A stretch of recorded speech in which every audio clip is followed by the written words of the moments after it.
Hey everyone, Tina Hogan Grant here with my Cuppa A Natter that I like to do every other Monday. I do it twice a month. I like to bring authors into my home. We talk about books, writing, life as an author, and whatever comes to mind. And tonight, Bob Gonzalez is joining me. How are you doing this evening? Hi, Tina. How are you? I'm good. I'm so happy to talk to you. I'm thrilled to talk to you because you are a fellow fisherman. Yes, I've been waiting a long time to do this. Well, I hope you have some really good fishing stories. We can exchange stories. But the book we're going to be talking about, I'm going to hold this one up, is A Flicker in the Water. There we go. Bob Gonzalez. Now, this is based on actual events. There's nothing fiction about this book, correct? Right. Everything in the book happened. Everything happened, yeah. 100%. And what I've read the book and I gave you a review. I love the book. It was very, very entertaining, I have to say. What I like about this book is that you actually put in pictures. There are pictures of some of your catches. Before we get more depth into the book, can you just give me a little background on you? Anything you want to share with the rest of the world? Well, I grew up in Pennsylvania. I used to fish in New Jersey in the summertime, mostly for bluefish growing up. In wintertime, we used to catch cod once in a while. It was about a 3-hour ride from where I was in Pennsylvania to Barnegat Light, New Jersey, which is in South Jersey. I did a lot of hunting, back then because in Pennsylvania, hunting was the big sport. I played baseball in high school and college. And I used to come to Florida in springtime every year, and we would have spring training down here. And man, it was drudgery after playing baseball in 70 degrees to have to go back up there in 50s and play. Yeah.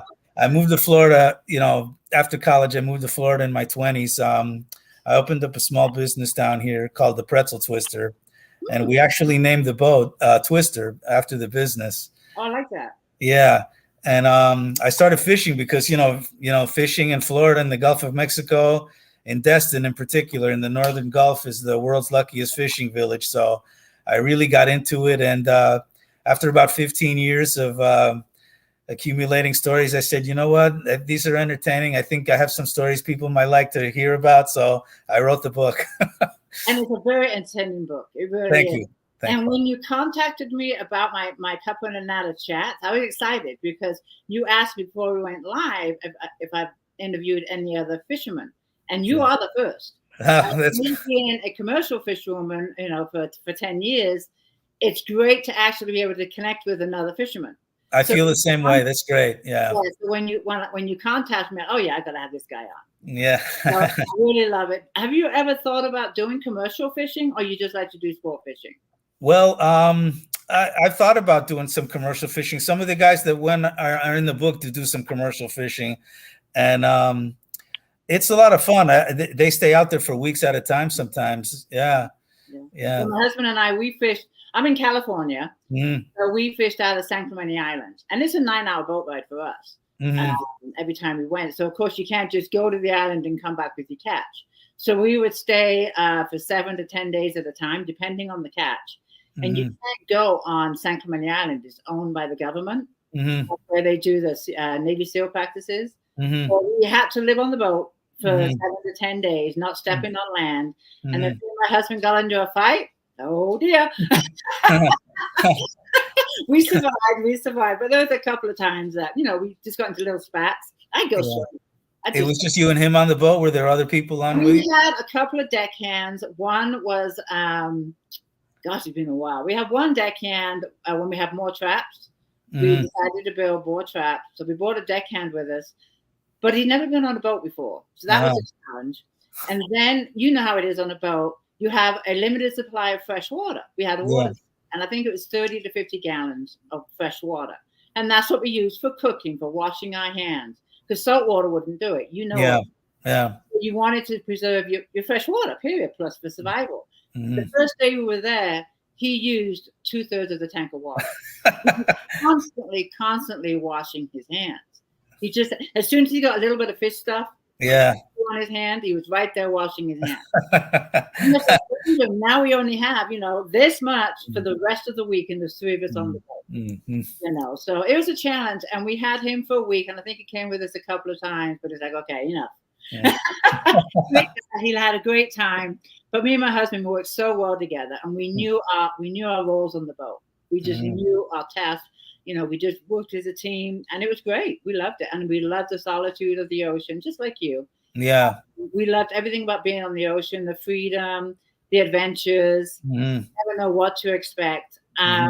With you in your book, can you tell us one of your prize catches? Well, there's a couple of them. I guess I'll start with a red snapper that we caught one time. You know, Florida has a big red snapper fishery, and we were out one day. We planned the day ahead of time where we would go, more or less, but we happened to, by accident, find something on our depth finder, and we decided to stop. We weren't even that far offshore. A lot of times, you know, we would run out 25, 30, 40 miles. This time we were only like 10 or 15 miles out, and there was a big hump on the depth finder that we didn't even know was there. So we said, all right, let's stop here and give it a try. First bait down in the water, boom, this fish hits. Here in the snappers, you catch them by bottom fishing. You drop the bait all the way down to the bottom, and then as soon as you feel that bite, you start reeling them in to pull them up. Right. So as soon as that bait hit the bottom, boom, that fish was on, and it was a really big pull. It was like, wow, you know, what is this? So it made a couple of runs, which is unusual for a snapper. Usually you can get them up, you know, first time. And a lot of times on a red snapper, they'll do a little jiggly motion with the tip of the rod. Like a grouper or an amberjack was more steady, but a snapper, you know, bobs up and down. But this one wasn't doing that. This one was like boom, boom, boom, you know. So finally, this big thing comes up, whoosh, like a big beach ball, and it was turned out to be a red snapper. And that red snapper was 42 pounds, and the state record was 45. Wow. Yeah. Yeah. So you held the second biggest red snapper? I think it's probably the second one. Yeah, I'll show you a picture of it. This is a replica that I had made of it. And how long ago did you take it? I mean, how long ago did you catch it? That was 2002. 2002. Yeah, I love the pictures in the book. I really do. Let me one more time. Yeah. Oh yeah, that's a prize right then. How did it taste? It was great. Yeah, really good. Yeah. You cook it. Yeah, we usually grill. You grill on barbecue or on the stove? This one was probably on the stove. On the stove. Yeah, sometimes we would do barbecue, but this one was on the stove. And I said in the book, I said, you know, I've seen a lot of fishermen with beer bellies, but this is the first snapper I've seen with one. That's cute. I like that. That's a good one. Okay, I'm going to just pause for a little bit. We have a lot of people joining us. So I do want to say hello to our readers. How are you guys doing tonight? I'm going to pop some names up. We have Karen. She says hello. And hi, Karen. Welcome, Bob. We have someone in the group. I can't see your name because you're in a private group. I do want to say, if you head over to my author page, I'll be able to see your name. But because you're in the private group, StreamYard is not showing me your name. But you're saying hello, so hello. We have Deanne Kraft. She says hello. Karen, hi, Tina and Bob. Hi, Karen. Lori Chasko. You might recognize some of these names if you're in my group. These are all great readers that hang out in my group. Yeah. We have Lori Chasko is here. Barbara Miller, she says hi from Northeast Florida. Do you still live in Florida, Bob? Yeah. You do? Yeah. Well, I'm sorry? What part of Florida? I live in Destin, Florida, on the northern Gulf Coast, and sometimes I'm down in Naples, that's where I am right now. Oh, Naples is on the southwest coast. Okay, Bob is in Northeast Florida. And then another one in the group, she says, hi, Tina and Bob. Bob, do you ever go by Gonzo? I've had that nickname throughout my life for sure. Oh, really? Oh, yeah. Okay, I guess that's a popular nickname for Gonzo. Yeah. And then Lori Chasko says, I'm in Pennsylvania too. Oh, great. Yeah, hi, Lori.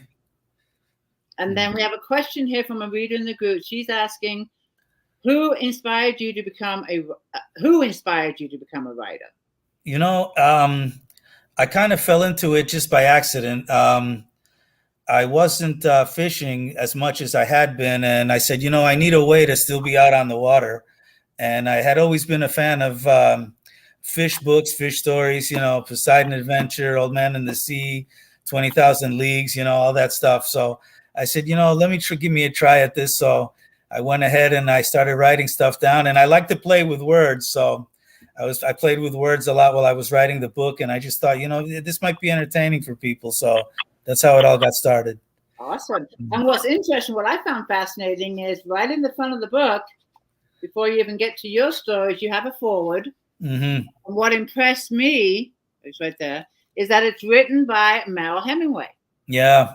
And her father was the first son of the famous Ernest Hemingway. Yeah. Who wrote Old Man of the Sea. So can you tell us how that came about to be? Because that's just fantastic. Well, the publisher that I was working with works with her, and she'll promote your book and write a forward for it if she likes your book. So she's very selective, but I figured, let me give this a try because, her family's always been into fishing. And like you said, her grandfather wrote The Old Man and the Sea. So I sent her an email, and she said, sure, I'd love to do it. So she said she read the book, and she said the book spoke to her with a deep sense of appreciation, which meant a lot to me coming from her. Yeah, no kidding. Yeah, I saw that. Wow, that's interesting. Yeah. You just send me an email. Yeah. Yeah. That's really cool. I was really impressed. Alicia says, hey, Tina. Hello, Bob. Very nice to meet you and welcome.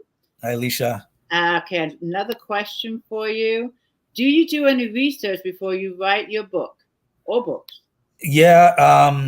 I usually have an idea on what I want to do. And as I go along, other things come up as I go.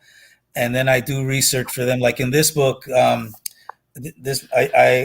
researched the way the currents work in the Gulf of Mexico and the depths of the water. And there's a couple of maps and charts in the book that I really had no idea. I knew some things about it. Like I knew there was a loop current in the Gulf of Mexico similar to the Gulf Stream, but I didn't know they hooked up with each other, and they do.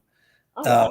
Yeah, the way the loop current works is it flows up from the Caribbean into the Gulf, and this is like 150 miles wide and a couple thousand feet deep, and it's one of the fastest flowing currents in the whole world. It goes like at 6 miles an hour, and it wraps around the Gulf. Sometimes it will barely enter the Gulf and then always go between Cuba and Key West.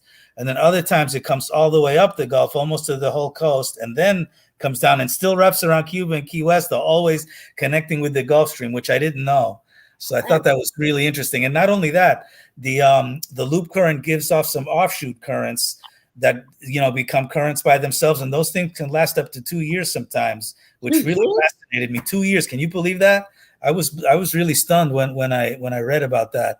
And some of them go in a clockwise motion, warm water, and then other ones in a counterclockwise of cold water, which that amazed me too. And you didn't pay any attention to this until you wrote the book. No, I had no idea. I mean, we used to fish currents and stuff, but I didn't know it was like this. Wow. It's amazing what you learn when you start writing a book. I know. Amazing. Because if you don't get your facts right, a reader will let you know. Yeah. Yeah, for sure. And even though this is all based on your fishing experiences and everything that happened, like the currents of the water, the weather systems, all of that is something we just take for granted when we're out on the boat.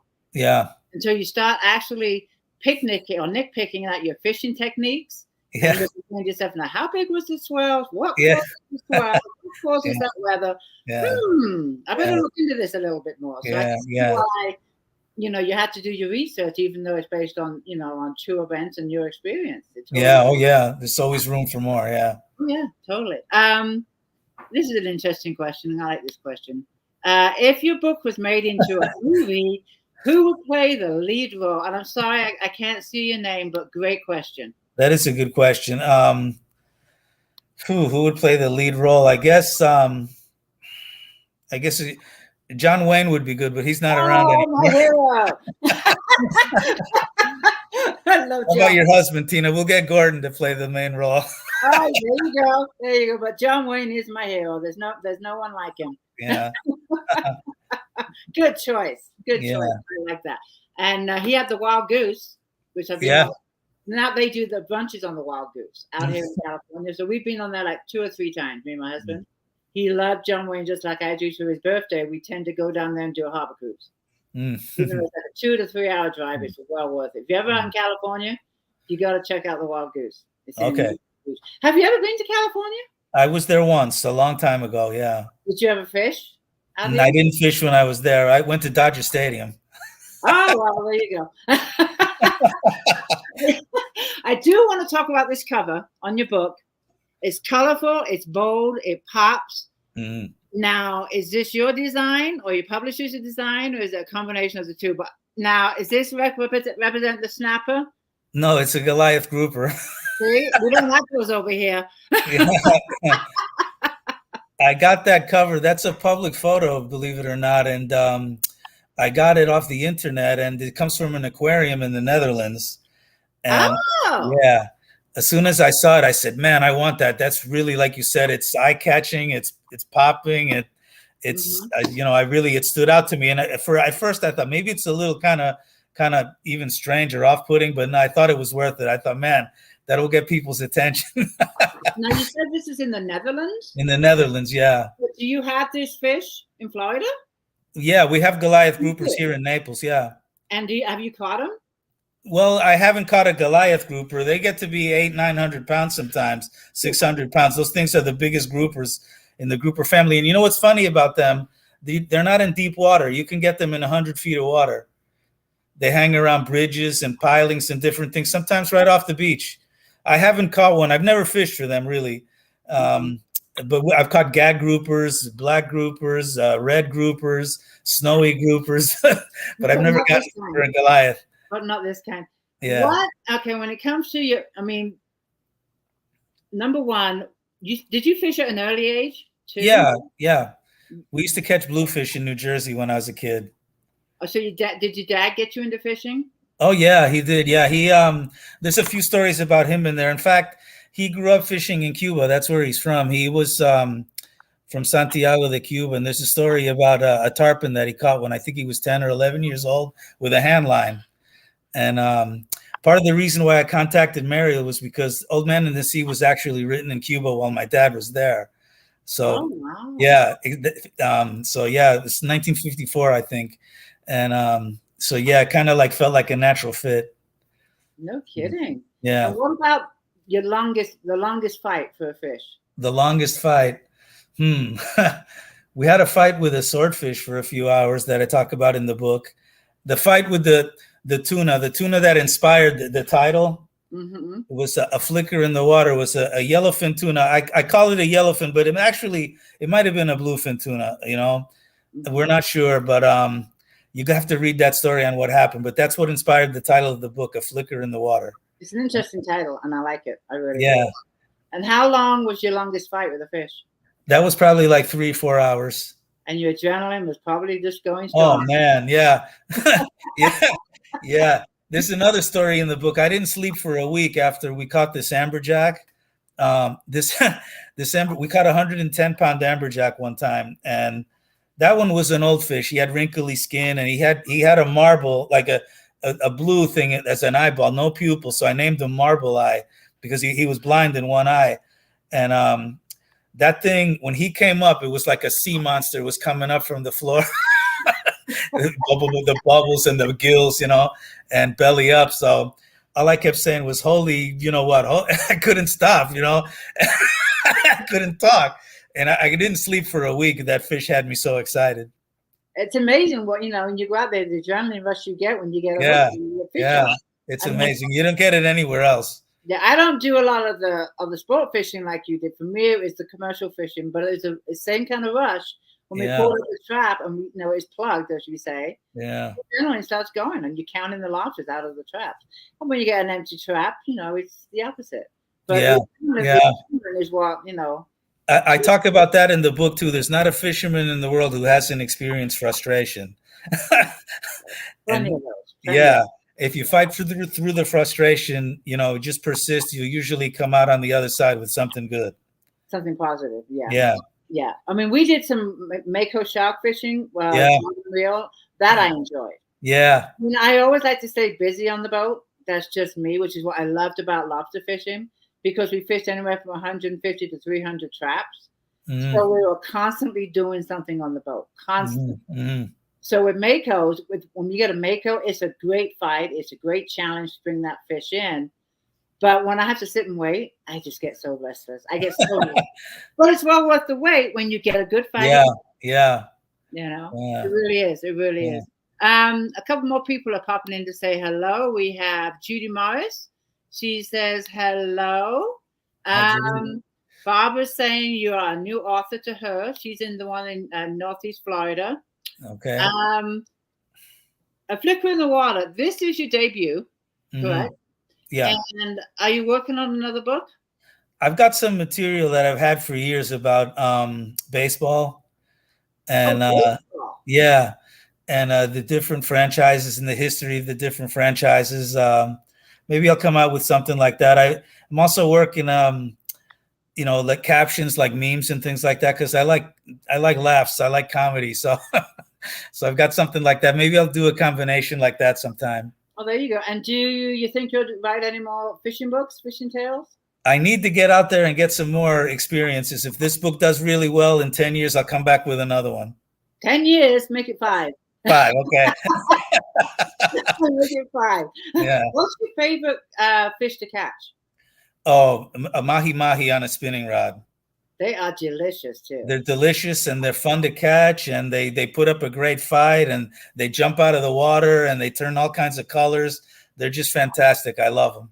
Yeah, they are. And how often do you go fishing? You have your own boat. What kind of boat do you have? Well, right now I don't. I did. That's the stories are from the book. I sold the boat a couple years ago. I go with friends now who have boats. I'm going in September for snapper. Snapper season's open here in September, so we're gonna go catch them. Maybe I'll write a story about that. Yeah, just make it a short story. Yeah. A short story. Yeah. So you write pretty much sporting events, fishing, baseball. Do you think you'll ever get into like fiction writing a fiction story or anything like that? I might. It's easier for me so far in my experiences to write nonfiction because I lived them and I know them, so it's easier for me to build off of that. And you can make a fictional account sound a non-fictional account. If you dress it up enough, it's even more real than if it really happened. That's true. I mean, not all of my books, my trilogy, and of course, Ways and Memories that just came out is all based on true events, but I wrote them as biographical fiction. Mm-hmm. So they read like a story, but they're all based on true events. And as my readers know, everything in the books happened versus writing as a nonfiction. That was just my preference as an author to write it that way because I write for women. And I wanted the women to connect because even though I'm a commercial fisherwoman, I wanted them to connect, as a woman. And so I wrote it from a woman's perspective and point of view versus you as yourself as a man fishing. So that was the difference between the fishing. Because when I was writing the book, my husband's like, well, don't forget that there's these kind of diesel motors and these kind of, like, great motors on the boat, but my readers don't care. They really don't care. Right, ladies? And I'm sure all these ladies will agree with me.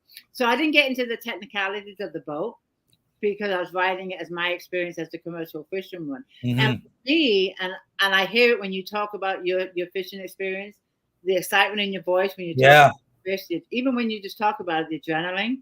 For me, those 10 years were like the best times of my life. I agree. It's for me too. There's nothing like it. There's you just connect with when you're out on the ocean, it's you, the boat, and the water, and the connection with our maker is just palpable. You can really feel them when you're out on the ocean. Oh yeah. And I've been asked would I ever do it again, and I know now, no. I mean, I miss it. We have boats. We have 3 boats. One we're fixing up for our son, but he's an avid fisherman too. I mean, he grew up around the boats. He grew up around the docks. He loves to fish. He's a sport fisherman, and he did help with commercial fishing. So we're fixing him up a Boston whaler so that he can get out there and take his boys. Do you have kids? Do you have a family? No, I don't. Okay, I was just curious if you had sons, if they were. How about any other? Do you have brothers? I have my parents are still with me, and my sister. I have a niece and a nephew, and that's about it. We have kind of a small family. Do anyone else in your family love to fish like you? Oh, my dad. He's in the book. Bob Senior. He's one of the characters in the book, He it said I said he was hotter than a firecracker on the 4th of July. And he's read your book? Oh yeah, And yeah. what did you think about it? I'm sure it inspired a lot of memories for him because he's in the book. Yeah, I mean the memories of that fish that he caught in Cuba when he was a kid, and there's another story in there about a fluke that he caught in New Jersey when he was 21 years old. That's a good story.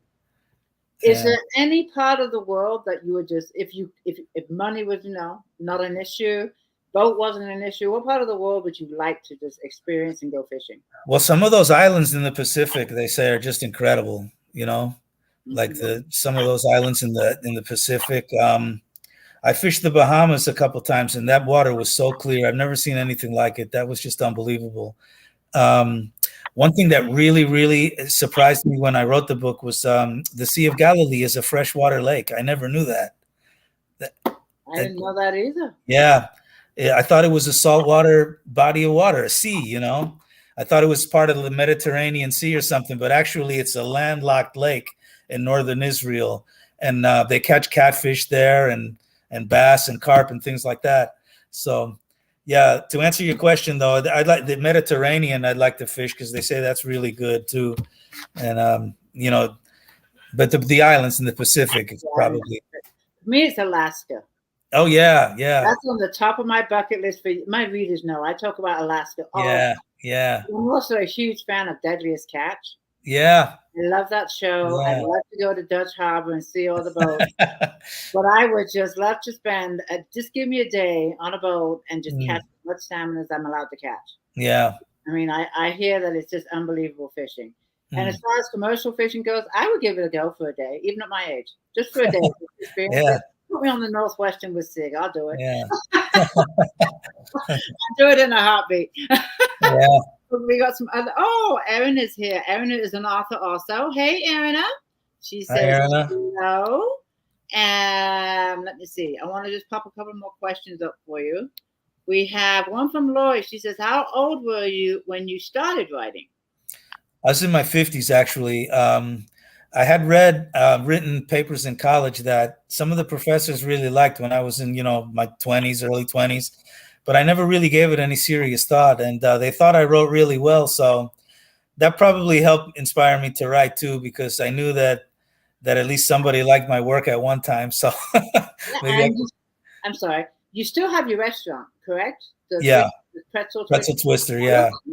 So when do you do writing? Just when you feel like it? Or do you set yourself a schedule? Or do you write in the mornings, in the evening? Or just when I would do it. I was kind of doing it around the clock when I was really into it. I would stop, because after a while you need to stop and get away and then come back. But the most satisfying thing for me is to see the words on the page and the sentences grow. It's like you're watering a tree, You put the seed down and you put water on it and it grows, and then you put a little more water on it, and pretty soon you see it grow into this big tree, and that's really rewarding for me. Oh yeah, and then the day you see this book in your hand, this is your debut novel. It came out 2022. Yeah. Describe to us just in a little bit, how did it feel when this came in the mail and you're holding the book you wrote? First time author, first time book. Yeah, it's indescribable. It's a tremendous feeling. It's probably, like you say, having a kid. Yeah, it's your baby. That's what it felt. It really is your baby. And I'm on book number 14, but every time I release a book, it has that same feeling. It never ever gets old. Yeah. Really doesn't. Yeah. For me, the most nervous part about writing the book is releasing it to my review team. Mm-hmm. Because I have a review team. They get it before it goes, live on Amazon or the other bookstores. They get to read it before anybody else. And I have to patiently wait for their feedback. Mm-hmm. And that for me is the most nerve-wracking. Yeah. Because it's going to get released no matter what, because it's already in the motions. But I always like to get some reviews up before it goes live. I like to get feedback from my readers. And that's the most nerve-wracking for me. And then when I get the first few in and they're liking it, okay, I can breathe now. Yeah. I can breathe now. It's a great feeling. I am going to pause our chat for just a little bit because you are going to read from your book for us, which I love. I Okay. love when authors come on. My readers love it too, and they read from their work. So I'm going to Okay. hand it over to you. I'm going to shut up. All right. You And want me to start at the beginning, or should I go you somewhere pick. else? It's your book. You can pick Okay. the whole All right. story. You can pick from the beginning. If you want to include the foreword for Marilyn Hemingway, All right. Yeah, I'll do that. I'll you start can with do that. that. Okay. And then is there a short story right after that? Let's see. But what Marilyn Hemingway is beautiful, but if you know the short story that you can just zoom in on. Yeah, here's one right on page 11, part 2. Would that work? Page 11. Let me. That's like a short. Or is that Okay. Yeah. want to do that? So All right. read the forward from Marilyn Hemingway, All and right. then go to part 2, if that's Okay. okay with you. All right. All right. Okay. All yours. This is the forward now for Mariel. She says, having grown up in a family that loved to fish, this book spoke to me at a deep level of appreciation. My father, the first son of world-renowned author Ernest Hemingway, has a story of fishing from his childhood that I knew well because my father, Jack Hemingway, made it known that this story, which I'm about to tell you, is the reason he fished nearly every day of his life when he finally came of age and was, quote unquote, allowed to fish. Let me explain. My father was raised the first 10 years of his life in Paris, France, and his father left him and my grandmother Hadley when he was only 2 years old. But Papa, as Ernest was called, visited my dad annually as a child and took him to the fishing streams and beaches he loved the most. The interesting thing is that when he visited my dad, he took Bumby. That was my dad's most embarrassing nickname, according to my dad. Fishing only Papa fished. He wouldn't allow his son to do anything but watch. For years, my father watched his dad fly fish and deep sea fish off the deck of the Pilar, which he acquired when he moved to Cuba and when my father visited him there.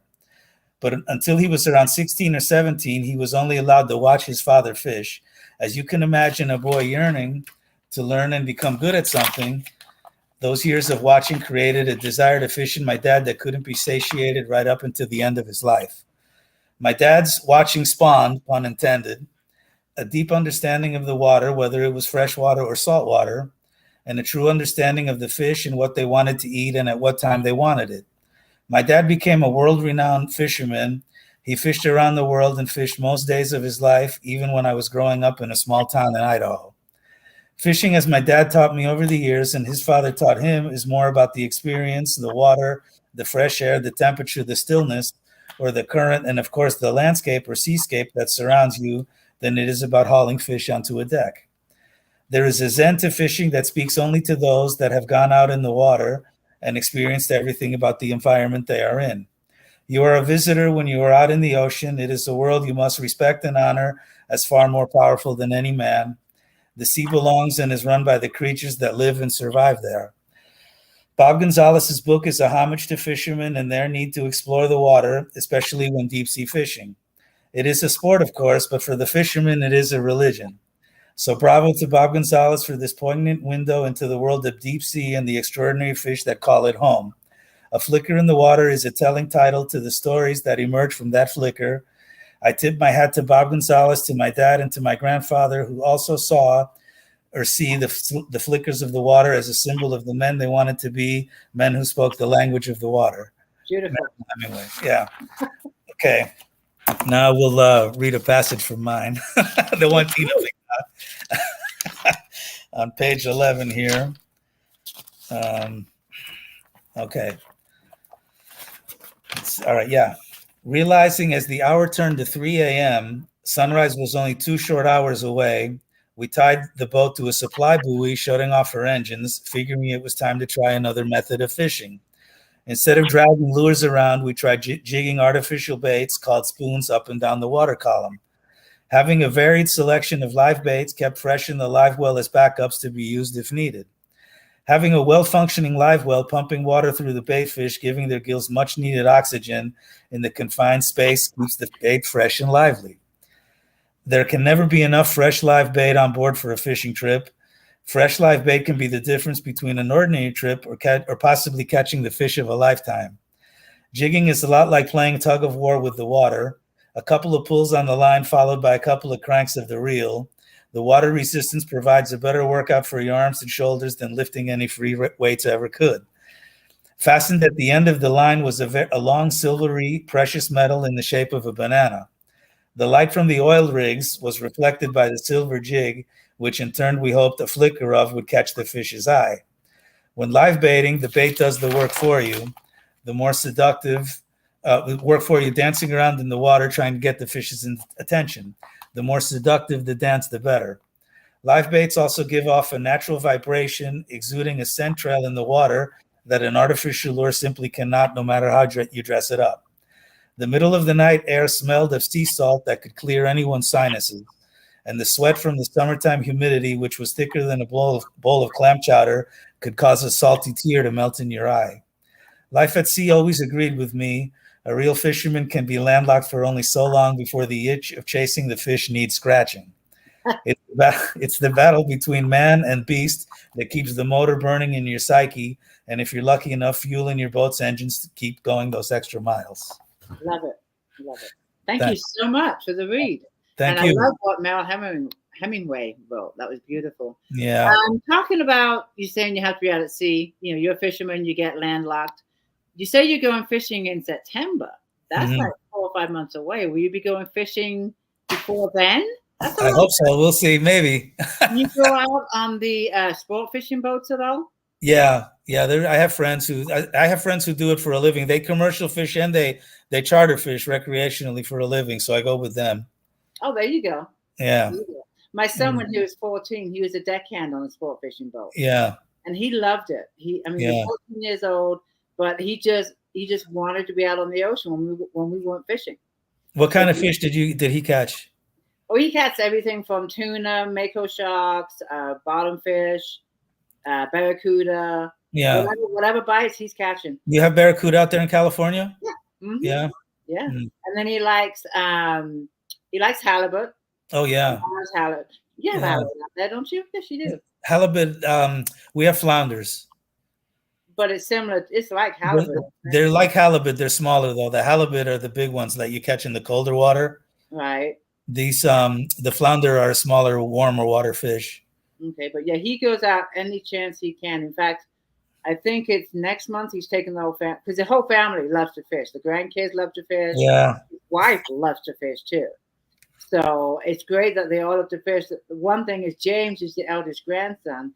He loves fishing, but he's allergic to seafood. Which kind of sucks. Yeah. Kind of sucks, but it doesn't stop him from fishing. Yeah. You know? So he's got the kids into it too. And my son also does sport fishing lobsters with hoop nets. Do you do that in Florida? Do you do the hoop nets in Florida? I have never lobster fished. They do. People dive for them. You know, they yeah. But I haven't done that. No, I'd love to. My grandson is just getting into that too, and they take kayaks out. And they go at night, and the lobsters crawl at nighttime, not during the day.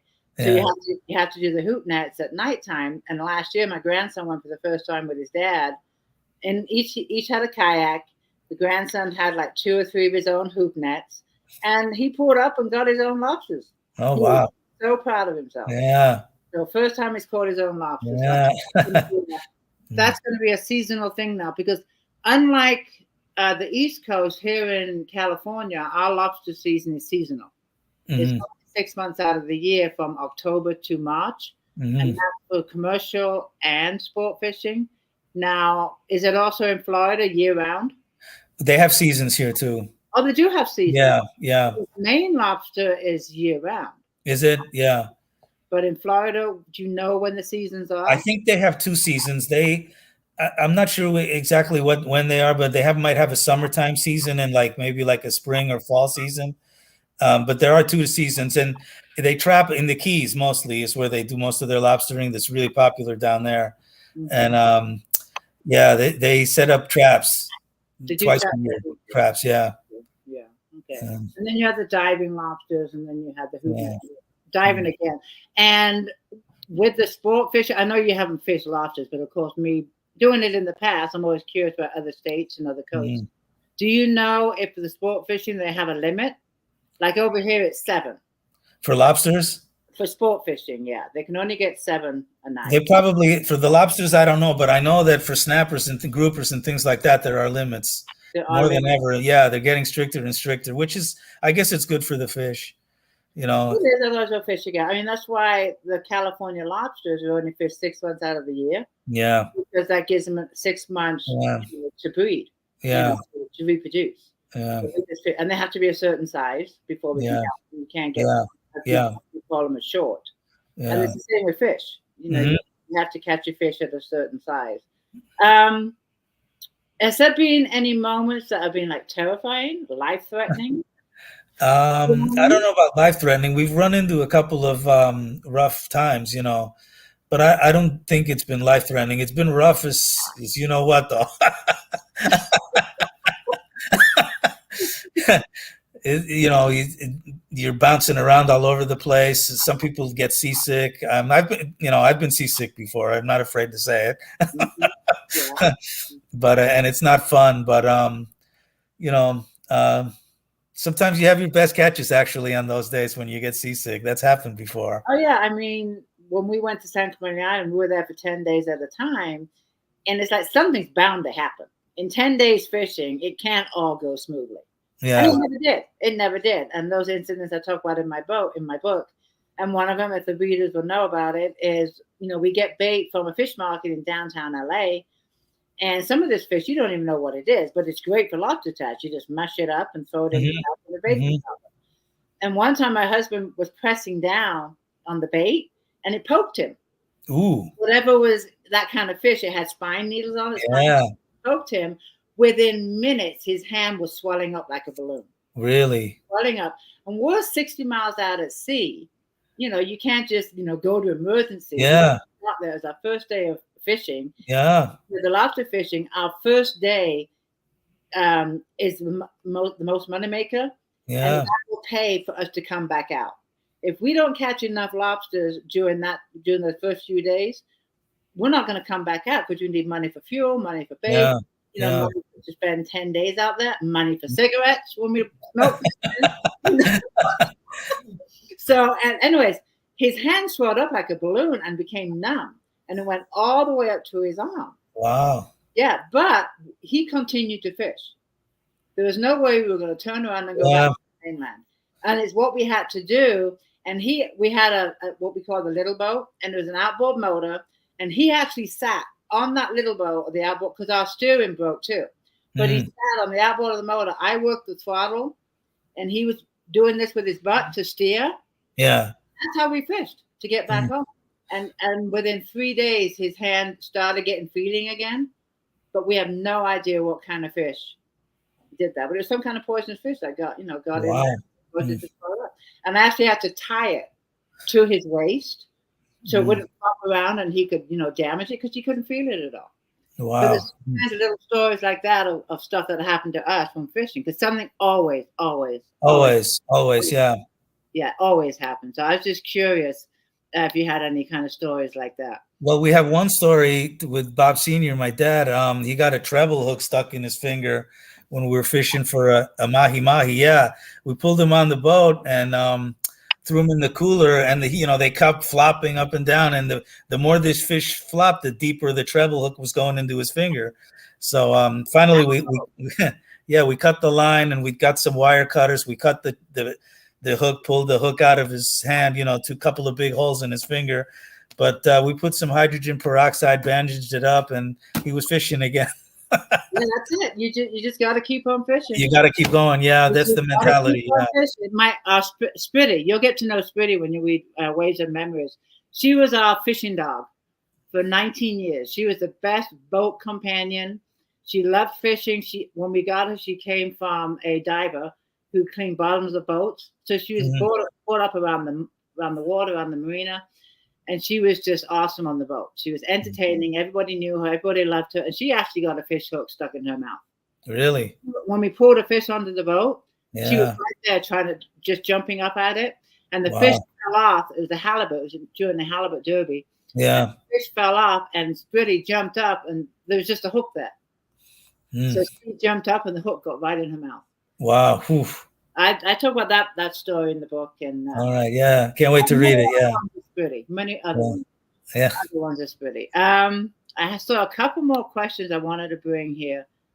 I'm not sure what this one is. How long did it take you to bring in a big fish? Okay, Bob, I might have answered that a little bit earlier. I don't remember, but It takes several hours. Some big fish can take you 8-10 hours sometimes. I've never had one that long. 3 or 4 is the longest for me. 3 or 4. And Yeah. then Lulu's here. I just saw Lulu's here. And she's mentioning scoping, and I know what she's talking about. Is scoping. Is it just scoping in Florida? I've heard that name. It's like an orangey speckled An orange fish, yeah. But they are poisonous if you get poked by them. Yeah. But they are the best tasting fish. Really? I do love scoper. Yeah. And that's another one that my son loves to catch. But she might have mentioned that with my husband's hand. Because we just mashed everything together in that. And it might have been a scoper. Yeah. We didn't know. Yeah. It was all mixed up fish. But yeah, something got him. That's for damn sure. Let me see. Okay, here's a good question. Have you ever fallen into the water from trying to catch a fish? Yeah, I saved that for Bob Sr. There's a couple stories in there just on that very topic. That's why I brought it up, because I know the story. And then Dana is asking, what do you serve in your restaurant? They're soft pretzels, hand-rolled soft pretzels. And do you make these yourself? Yeah. Nice. Yeah, we get dough and yeast and we blend it together and we roll the pretzels. Yeah. Nice. Yeah. Don't eat too many of those. No. Okay. Do you have lingcod? Yeah. We catch those from time to time. Yeah. You do? Yeah. I can't remember if I asked you this, so I'm just going to pop it up again. What is your favorite fish to eat? Not catch. The favorite one to catch was mahi. The favorite one to eat, probably wahoo. Wahoo is unbelievably tasty. I don't think I've had wahoo. Oh man, they're really good. I love mako shark too. Do you have mako shark is good? Yeah, mako up there, right? See, I don't know what fish you have in Florida compared to what we have. Yeah. So you do have mako. Do you? Yeah, we have makos. Yeah. I'm sorry. Do you have blue shark? Blue sharks, they're rare, but they do happen every once in a while. Okay, because those you can't eat. Yeah. They urinate through their skin. So whenever we were like fighting for, because it's very hard to tell the difference between a blue shark and a mako until you pull it out of the water. Yeah. You have no idea what you get. If you get a blue shark, we're like, damn it! If we've been fighting this for an hour and a half, and it comes up, because they taste nasty. They taste like urine. Yeah. Because they urinate through their skin. So yeah. And then the other thing that was fascinating, my son when he was younger, you've caught mako, correct? And what used to fascinate my son was, we would clean the fish on the boat, but we would cut the meat into steaks. So we're going to barbecue it when we get home. But what used to creep out my son was, you get a couple of steaks that you just cut from the mako and put it on a plate. It still quivers. It's still moving. I'm sure. And my son would be like, it's still alive. Yeah. And the reason is because it has such a slow metabolism. Yeah. The shark will continue to quiver and move on your plate for 30 minutes. It's crazy. Yeah, they're amazing, aren't they? Yeah. I used to creep my son out. And then he would get like a pencil and just run it down the middle. And it would all shape like this. Yeah. It was hilarious. Oh, I see Beth is here. She's an author. She says, yay to something. Hi, Beth. Good to see you here. Connie is here. She says, thank you for the great read. Thank you, Connie. Popping in on some of these comments. I try and get to as many comments as I can. Karen says she's enjoyed your reading. No, thank you, Karen. Alicia Haney says, I loved it. Sounds great. Thank you for reading, Bob. No, you're welcome. Dana also says from Louisiana, so no humidity. Yeah. That tuna that I'm talking about was at the Louisiana oil rigs. Oh, okay. Yeah. Okay. All right, cool. Yeah. I'm sorry, go ahead. You were gonna say? Well, yeah. So Dana knows what I mean. There's a lot of oil rigs in Louisiana. Robin has a question for you. She says, what was the name of your dad or grandpa's boat? My dad's boat, when he was a kid, they used to fish on little rowboats and stuff. They didn't have to go far offshore. So they didn't really name the boats back then. But the fish, our boats was called the Twister. I like that name. I like it. And I told my husband, I said, if I ever sell enough books like Noah Roberts, I want to buy us a nice luxury sport fishing. I want an Elliott. I love Elliott's. Elliott. Boat, and I'm going to call it Better Endings. Better Endings, yeah. Better Endings. Yeah. And the boat would say Better Endings. So it'll be for both. But that's what I want. I want an Elliott, 60-foot Elliott, and I'm going to name it Better Endings. Is what I'm going to do. I saw a couple more questions here. Oh, someone asked, and I'm sorry, I can't find the question, but someone asked, other than fishing, what other hobbies do you have? Well, I'm a sports enthusiast. I've loved, sports all my life. Baseball, football, basketball. I love them all. And yeah. And now reading too. I'm into reading now more than I've ever been because, I enjoy that too now. Yeah. I got into running for a while. I was doing 5Ks and 10Ks, but I haven't done that recently. Yeah. Well, if you're going to be eating those pretzels, that's a good thing. Yeah. Robin is asking, just have to ask, have you ever had a shark scare? Well, we've seen them right under the boat a few times. We've caught a few. As far as being bitten by one, I've never come close to being bitten by one. I do tell one story in the book, though, about one of the guys that I fished with. He had to jump in the water one time because we threw a parachute as a device that you use to keep your boat into the current when you're at night. When you're not doing much, you want to stay into the current so you don't drift far away. Right. And he got this thing stuck in the propeller, so he had to jump in there and cut him. So after we brought him back on board, 5 minutes later, we saw this big hammerhead going through the water. You could see his eyeballs. He was so close. And he was tracking his scent through the water. And I told this guy, his name was Drawbridge, we called him. I said, that hammerhead wasn't after you. He just wanted a free beer. There you go. Okay. Someone's asking about your book. Now, you went through a publisher or are you self-published? Mindster Media was the name of the publisher. Oh, so you went through a publisher. Yeah. And she's asking, where can we get your book? So can you let the readers know where they can find your book? Yeah, I have a website, flickerinthewater.com.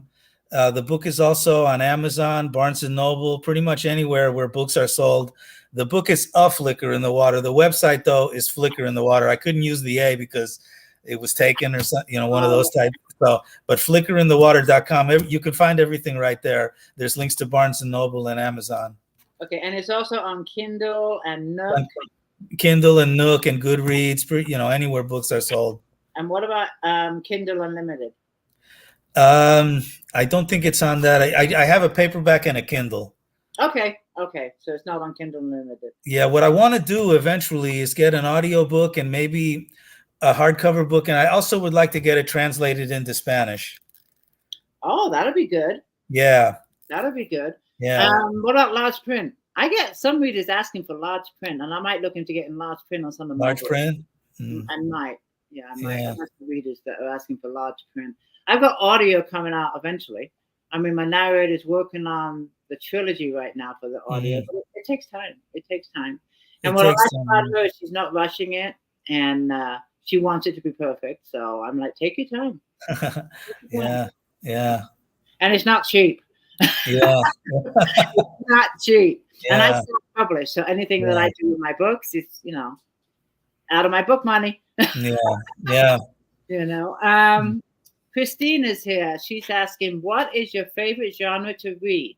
I just joined, so not sure if it's been asked. It has not, Christina, and welcome. Good to see you here.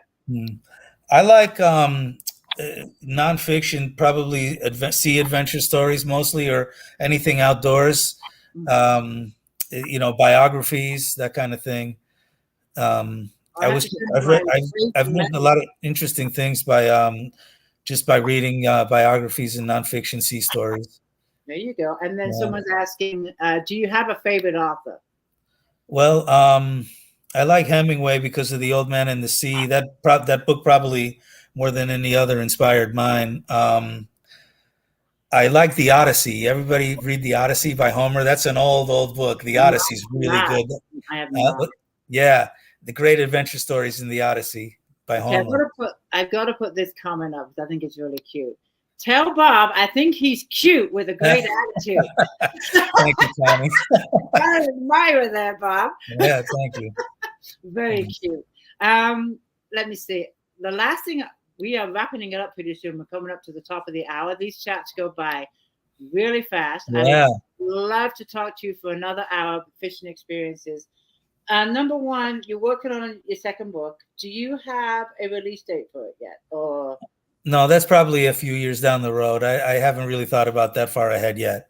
okay, and do you think you'll self-publish it, or do you think you'll go with an author? A publisher again? Maybe I'll self-publish this time. I do want to get the audio, but before I get another book, I'd like to do the Spanish and the audio book of this one, though, first. On this one. Yeah.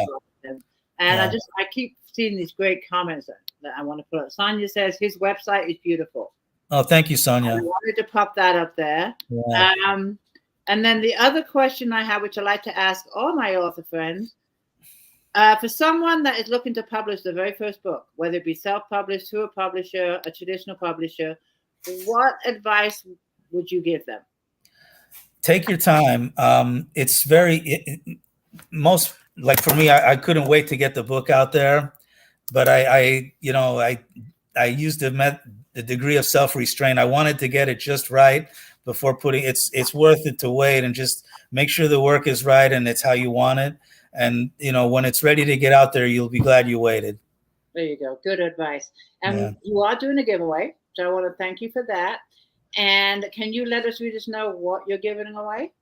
I'm giving away a copy of Flicker in the Water, Inside the Tales. Yay! And it will be signed, correct?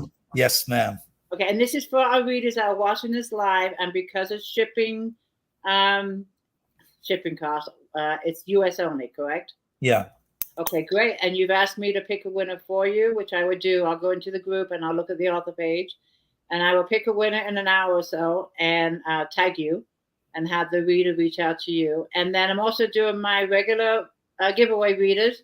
We all know what that is. I'm going to be giving away a $5 Amazon gift card. You need to go to my author page and share this video, share it in your favorite group, share it on your personal page, share it on Instagram, wherever you want to share it. But do tag me, so that way I can see that you shared it, and you will be in the drawing for a $5 Amazon gift card. Bob, this has been a great chat. Thank you, Tina. I could go on another hour. I know, it's so much fun, but you can come back just for a chat, and we can talk about your book again. It's been a lot of fun. I love talking to you about fishing, and go out there and catch some more fish and write some more stories. I will. Thanks, Tina. And thank you, readers, for joining us. Bob, I'll hand it over to you just for a few last words. And everyone have a great night. Okay. Well, I hope if you do go ahead and get the book, I hope you all enjoy it. And if you do, send me an email, drop me a line, let me know how you like it.